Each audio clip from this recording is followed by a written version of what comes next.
Last night was about the worst umpiring you'll see in a baseball game these days, let alone a World Series game. The biggest stage, tens of millions of people watching, and we had call after call get screwed up. Mark Carlson did the home plate judging tonight. Mark, who ranked 49th in calling balls and strikes this season, according to Umpire Auditor. It's part of a bigger problem. Look at this list of the 7 umpires slated to be behind the dish for this fall classic. 3 of them did not even finish the regular season in the top half of accuracy. This data is easily available for Commissioner Manfred in Major League Baseball. Why would you not want the best of the best making the calls? Further, this is an opportunity to reward umpires for having a great regular season, a chance at higher pay, and the honor of being selected for the sport's most premium games. How does appointing the 73rd best out of 90 promote umpires to work hard? Anyway, getting back to tonight, this was one of the most inconsistent strike zones I had ever seen. A lot of times, home plate umpires will come in with personalized or established strike zones, which I don't love. MLB pretty clearly defines the strike zone. It's not really up for interpretation, but due to human error, some pitches, especially with framing these days, are more difficult to read. So as long as the zone is consistent, I can live with it. If the two teams can see early on the lower right side of the zone is a bit wider than normal, leading to more called strikes, they can at least play it around that. But from batter 2, it seemed like Mark Carlson was basically rolling a dice to decide if he should call it a ball or a strike. These 2 calls were just 5 pitches apart.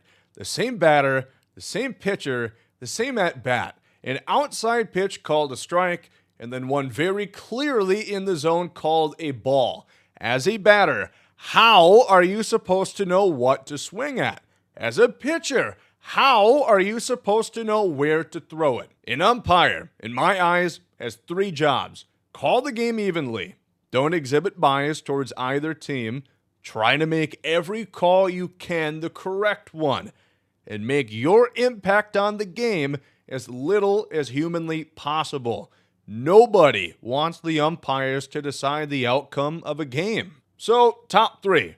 Bases loaded, 2 out. Will Smith is ahead in the count 3-1.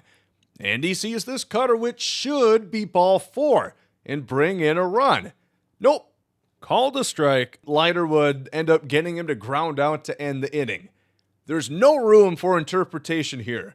That's a ball, and it directly kept a run off the scoreboard. In fairness, I don't think Mark Carlson had any bias this game. I just generally don't think he could pinpoint the strike zone for either side. Bottom 7. 2 on, 2 out, 2-2 count. Yankees finally have something going tonight until Glaber got rung up on a pitch about half a foot too high. Runner stranded, and the inning's over. Absolutely ridiculous. An important distinction here, Glaber got a called strike 3. The judgment was not made on the check swing, although that too, it looks like he held up. Of course, 2-2 count, if that's a ball, it's just 3-2. There's no guarantee that Glaber would have gotten a hit, walked, etc. But that is once again the umpire deciding the outcome of an at-bat. All night, Mark wasn't given the pitch of the high strike, but then all of a sudden, he does. And that was the story of this game from the man in black. No consistency. Constantly changing his definition of the strike zone, and that makes it hard to watch at home, hard to adjust as a player, and it really makes you wonder why he was given this game in the first place. A lot of talk, I'm sure, will be about the robo-umps.